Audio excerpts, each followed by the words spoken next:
மீசான் டிவியின் தமிழ் பேசும் உறவுகளை அன்போடு வரவேற்றுக் கொள்கிறோம். இன்றைய பதிவுல மிக மிக முக்கியமான செய்தி குறித்து பார்க்கலாம், பேசலாம். பிரேசில் நாட்டின் ரியோ நகரம் யுத்த பூமியாக மாறியதுல 64 பேர் கொல்லப்பட்ட சம்பவம் பெரும் பரபரப்பை ஏற்படுத்தியிருக்கு. இது சுதந்திரத்துக்கான போராட்டம் ஒன்றும் கிடையாது. போதைக்கான போராட்டம், சண்டை, மல்லுல 64 பேர் படுகொலை செய்யப்பட்ட கொல்லப்பட்ட சம்பவம் தான் அது. இந்த சம்பவம் எப்படி பதிவாகுது அப்படின்னு கேட்டீங்கன்னா, ரியோ நகர்ல மிக முக்கியமான பகுதிகளை அந்த நாட்டினுடைய போலீசார், இராணுவம் இணைந்து ஒரு சுற்றி வளைப்பை மேற்கொள்றாங்க. காரணம் என்னன்னா, அந்த ரியோ நகரத்தினுடைய முழு கட்டுப்பாடும் சர்வதேச அளவுல போதைப் பொருட்களை கடத்துகின்றவர்களுடைய கட்டுப்பாட்டுகளை இருக்கிறதுனால அது மிகப்பெரிய தலைவலியாக இருந்து வருது. இந்த சந்தர்ப்பத்தில் தான் அரசு ஒரு சுற்றி வளைப்பை மேற்கொள்ளுது. இந்த சுற்றி வளைப்பின் போது இரு தரப்புக்கும் இடையே சரமாரியான சண்டை, அது சூட்டு சம்பவங்களாக மாறி துப்பாக்கி பிரயோகங்களாக மாறினதுல தான் இந்த 64 பேரும் கொல்லப்பட்ட சம்பவம் பதிவானது. இதுல 4 போலீசாரும் உள்ளடங்குவதாக சொல்லப்படுது. இந்த ஆபரேஷனுக்கு கிட்டத்தட்ட ஹெலிகாப்டர், அதே மாதிரி 32 கவச வாகனங்கள், 2500 அரச படையினர் களத்துல இறக்கித்தான் இந்த ஆபரேஷனை செஞ்சிருக்கிறாங்க. இந்த ஆபரேஷன் விளைவு என்ன ஆச்சு அப்படின்னு கேட்டீங்கன்னா, ரொம்ப ஆத்திரமடைஞ்ச சர்வதேச மட்டத்துல போதைப் பொருட்களை கடத்துறவங்க இராணுவத்தை நோக்கி, படையினர் நோக்கியும் தாக்குதல் நடத்த ஆரம்பிச்சாங்க. இரு தரப்பினருக்கும் இடையே ஏற்பட்ட இந்த மோதல்ல தான் இந்த அசம்பாவிதம் நடந்து முடிஞ்சிருக்கு. இந்த சோதனையில 41 துப்பாக்கிகள் கைப்பற்றப்பட்டதோட அதிக அளவிலான போதைப் பொருட்களும் கைப்பற்றப்பட்டதாக சொல்லப்படுது. 80 பேர் அளவுல கைது செய்யப்பட்டதாகவும் சொல்லப்படுது. போலீசார் உள்ள வருவாங்கன்னு முன்கூட்டியே அறிஞ்சவங்க பல தடுப்புகளை ஏற்பாடு செஞ்சிருந்தாங்க. அந்த தடுப்புகள் எல்லாம் போலீசாரும் இராணுவத்தினரும் இணைந்து 12 இடிப்பு வாகனங்களை வச்சு தகர்த்ததுனால மேலும் ஆத்திரம் அடைஞ்சவங்க இந்த தாக்குதலுக்கு தயாரானதாகவும் சொல்லப்படுது. ரியோ நகரத்தை இதுவரைக்கும் சுற்றி வளைப்பு செய்ததுல இது போன்ற ஒரு சுற்றி வளைப்போ அதன் வரலாறுல நடக்கலன்னு சொல்ற அளவுக்கு இந்த ஒரு சுற்றி வளைப்பு மிக மோசமானதாக நடந்து முடிஞ்சதாக சொல்லப்படுது. 2021ஆம் ஆண்டு இந்த நகரத்தை இராணுவத்தினர் சுற்றி வளைச்சதுல 28 பேர் கொல்லப்பட்டாங்க. இதுதான் அதிகபட்சமாக இருந்ததாக சொல்லப்பட்டது. இப்போது நடந்திருப்பது மிகப்பெரிய ஒரு சுற்றி வளைப்பாக பேசப்படும் அளவுக்கு இந்த சுற்றி வளைப்பு காணப்படுவதாகவும் செய்திகள் சொல்லுது. இந்த ரியோ நகரம் சுற்றுலாக்கு மிக கவர்ச்சியான, பிரேசில் நாட்டுல மிக கவர்ச்சியான ஒரு நகரமாக இருந்த போதிலும் இதனுடைய முழு கட்டுப்பாடும் சர்வதேச அளவுல போதைப் பொருட்களை கடத்தல் செய்யறவங்க ஆயுத குழுக்களாக மாறி, அதை காக்கின்றவர்களாக மாறி அந்த போதைப் பொருள் வர்த்தகத்தை செய்கிறது பிரேசில் நாட்டுக்கு மிகப்பெரிய ஒரு தலையடியாக இருப்பதாகவும் சொல்லப்படுது. 2024ஆம் ஆண்டு இராணுவத்தினரால் பாதுகாப்பு கடமைக்காக சோதனைகள் இடப்பட்ட சந்தர்ப்பத்தில் ஒட்டுமொத்தமாக 700 பேர் படுகொலை செய்யப்பட்ட சம்பவம் பதிவாக இருந்தது. அந்த நாட்டினுடைய உச்ச நீதிமன்றம் இவ்வாறான சட்ட நடவடிக்கையின் போதோ, பாதுகாப்பு நடவடிக்கையின் போதோ பல்வேறு கட்டுப்பாடுகளை விதித்தெரிஞ்சது.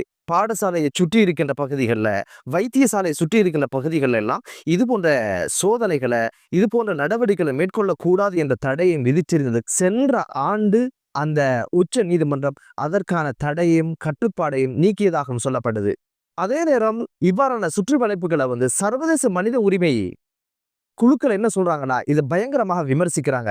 இது போன்ற சுற்றி வளைப்புகளால எந்த மாற்றங்களும் வராது, திட்டமிட்ட குழுக்களை கட்டுப்படுத்தவும் முடியாது அப்படின்ற பல்வேறு விமர்சனங்கள் முன்வைச்ச போதிலும் அந்த நாட்டுக்கு இது போன்ற விடயங்கள் பாரிய அளவு பிரச்சனையா இருப்பதனால அதை அவங்க கண்டுகொள்வதும் கிடையாது. அந்த கும்பலுக்கு எதிரான பல்வேறு நடவடிக்கைகளை அரசு முன்னெடு செய்வதை பார்க்க முடிந்தது. இதேவேளை ரியோ நகரனுடைய ஆளுநர் காஸ்ட்ரோ அவருடைய எக்ஸ் வலைத்தளத்துல என்ன சொன்னார் அப்படின்னு கேட்டீங்கன்னா, ஒரு வீடியோ பதிவேற்றம் செய்திருந்தாரு. அது ட்ரோன் வழியில பல குண்டுகள் போடப்படுகின்ற அந்த காட்சி தான் அது. இதை போட்டுட்டு அவர் கீழே எழுதுற விஷயம் என்ன அப்படின்னு பாத்தீங்கன்னா, ரியோ நகரம் அந்த குற்றவாளிகள் போலீசாரை வரவேற்கின்ற தருணம் தான் இது. இது போன்ற கலாச்சாரம் தான் எமது நாட்டுடைய கலாச்சாரமாக இருக்குதா அப்படின்னு ஒரு கேள்வியோட, இதுதான் எமக்கான சவால் அப்படின்னு சொன்னது மட்டும் இல்ல, இந்த சவால் உலகத்துல மிகப்பெரிய பயங்கரவாதம், போதைப் பொருள் தான் மிகப்பெரிய பயங்கரவாதம் அப்படின்ற ஒரு விஷயத்த அவர் குறிப்பிட்டு சொல்லி இருந்தாரு. உண்மையிலே பயங்கரவாதம்னா அது மிகப்பெரிய ஒரு பயங்கரவாதம் தான். பிரேசில் நாட்டுக்கு இருக்கின்ற மற்றொரு பிரச்சனை என்ன அப்படின்னு பாத்தீங்கன்னா, உலகத்துல கொகைன் போதைப் பொருளை அதிக அளவுல உற்பத்தி செய்கின்ற நாடுகள் நில ரீதியாக இதனோடு இணைந்திருப்பதை பார்க்க முடியுது. உதாரணத்துக்கு சொல்றதாக இருந்தா, கொலம்பியா என்ற நாடு, பெரு என்று சொல்லப்படுகிற நாடு, பொலிவியா என்று சொல்லப்படுகின்ற நாடுகள் எல்லாம் கொக்கையினை பாரிய அளவுல உற்பத்தி செய்கிற நாடுகள் வந்து இந்த பிரேசில் நாட்டின் ஊடாகத்தான் அமெரிக்கா, ஐரோப்பா, ஆப்பிரிக்கா நாடுகள் மற்றும் ஏனைய சர்வதேச நாடுகளுக்கு கொண்டு செல்லுகின்ற கன்றியாக இது இருப்பதையும் பார்க்க முடியுது. இது மிகப்பெரிய ஒரு சவாலாக பிரேசில் அரசுக்கு இருக்குது என்பதும் இங்கு கூர்ந்து கவனிக்கப்பட வேண்டிய மிக முக்கியமான ஒரு விஷயம். இப்போது பிரேசிலில் இருக்கின்ற இந்த திட்டமிட்ட குற்றங்களை செய்கின்ற கும்பல் போதைப் பொருட்களை வியாபாரம் செய்கின்ற பணியோடு நிறுத்தல. இவங்க ஆயுதங்களை கொள்வனவு செய்து குழுக்களுக்கிடையே அதிகார பரவலை அல்லது அதிகாரத்தை கைப்பற்றிக் கொள்வதற்கான சண்டைகள்ல ஈடுபடுவது பல்வேறு சர்ச்சைகளையும் பல்வேறு தாக்கங்களையும் ஏற்படுத்தினது மட்டுமல்ல, அவ்வப்போது இராணுவம் மேற்கொள்ளுகின்ற சோதனைகளின் போதும் இராணுவத்தோட மல்லுக்கு நிற்கின்ற சண்டை இருக்கின்ற யுத்தம் செய்கின்ற ஒரு சூழலையும் அது உருவாக்கி இருப்பதை பார்க்க முடியுது.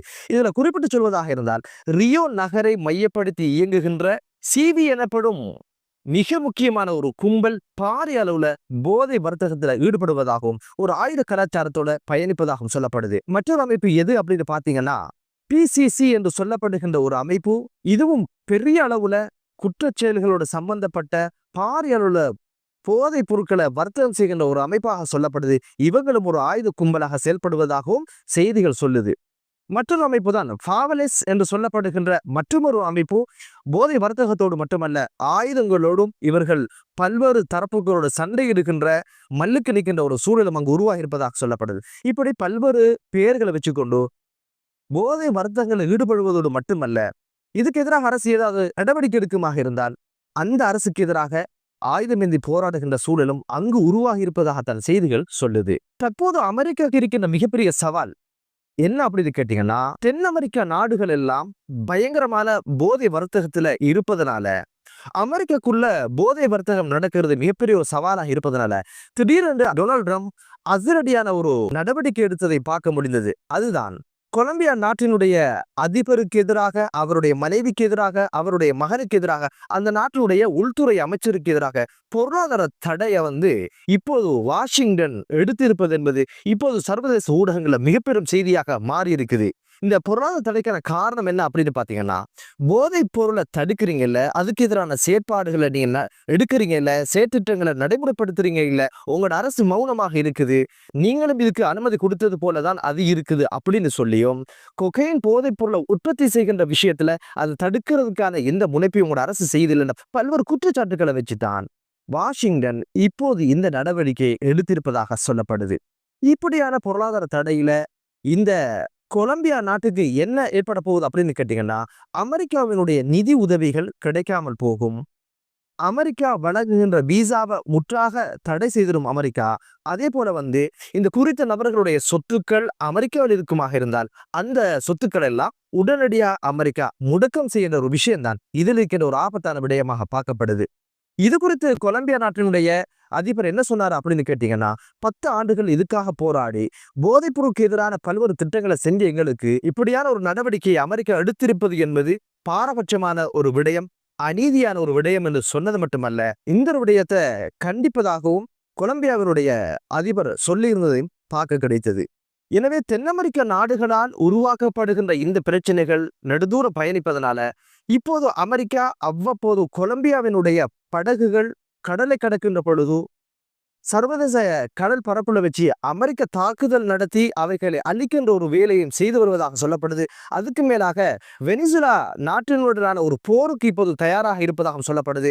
இவர்களுடைய ஆயுத கப்பல் எல்லாம் இப்போது அந்த கடல் பரப்புல தரித்து நிற்பதாக சொல்லப்படுது. காரணம் என்னன்னா, சொல்லப்படுகிற குற்றச்சாட்டு போதைக்கு எதிராக நீங்கள் நடவடிக்கை எடுப்பதில்லை, அது எங்களுக்கு சவாலாக இருக்குதுன்ற ஒரு விஷயம்தான் அமெரிக்கா முன்வைக்கின்ற பல குற்றச்சாட்டுகளை மிக முக்கியமான ஒரு குற்றச்சாட்டாக பார்க்கப்படுது. குடியை கெடுக்கும் தான் கேள்விப்பட்டிருக்கிறோம். ஆனா நாட்டையே அழிக்குது அப்படின்ற ஒரு விஷயம் இப்போதுதான் தெரிய வந்திருக்குது. என்னதான் இருந்தாலும் சோதனை என்று ஆரம்பிச்ச ஒரு விஷயம் கைகலப்புல போய் ஆயுத போராட்டமாக மாறி 64 பேர் படுகொலை செய்யப்படுகின்ற அளவுக்கு அது உக்கிரம் அடைஞ்சிருக்கின்ற பாத்துங்களேன். போதைக்கு பின்னால இந்த ஆசாமிகள் எவ்வளவு தூரம் பயணிச்சிருக்கிறாங்க. இந்த போதை இல்லைன்னா அவங்களால் வாழ முடியாத ஒரு சூழல் உருவாகி இருக்குது. எனவே நிச்சயமாக போதை என்பது ஒவ்வொரு நாடுகளிலும் மிகப்பெரிய ஒரு புற்றுநோயாக வளர்ந்திருப்பது இந்த நாடுகளுக்கு மிகப்பெரிய ஒரு சவாலாக இருப்பதை பார்க்க முடியுது. என்னதான் இருந்தாலும் அனைத்து நாடுகளும் சேர்ந்து போதைக்கு எதிரான கோஷத்தோடு இவைகளை கட்டுப்படுத்துகின்ற நடைமுறையை ஒவ்வொரு அரசும் தலையாய கடமையாக இதை பார்க்க வேண்டும், எடுத்துக்கொள்ள வேண்டும் என்பது தயவான ஒரு வேண்டுகோள். எனவே போதையில்லாத ஒரு உலகம் உருவாகட்டும் என்று கூறி மற்றொரு காணொளியிலே உங்கள் அனைவரையும் சந்திக்கும் வரை விடைபெறுகிறேன். நன்றி.